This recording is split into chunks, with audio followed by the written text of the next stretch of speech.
Rulers of the Realm is a pinball RPG mashup, and we realized very quickly that there were a lot of mechanics in role-playing games that lent themselves nicely to pinball mechanics. For example, ball size, because the larger a pinball is, the less likely it is to sewer, so it's a mechanic of defense. What we really do is we take the kind of the best of pinball, that familiar gameplay, the simplicity of pinball, and blend it with the fun, engaging aspects of RPG, like story and character collection.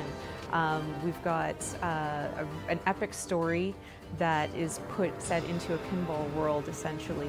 We have the same kinds of physics that you're used to in a standard pinball game, where there's flippers and widgets and kickers and bumpers and all those things.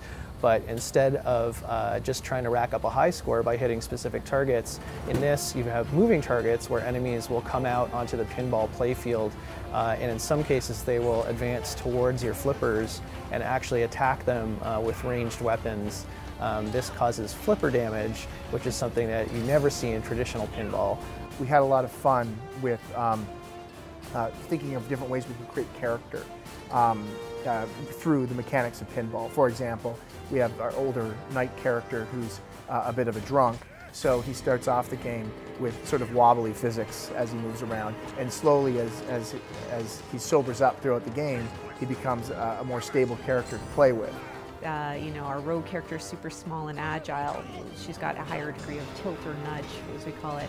Our knight character is heavy, and he can knock down people, and it's very fun having multiple characters that you can swap out on the fly. The whole art style is based around these sorts of characterization. Really, we focused on the characters in terms of the art and let everything sort of fall in, because we felt character identification was the most important thing about this game. The soundtrack is certainly about as cinematic as we could get.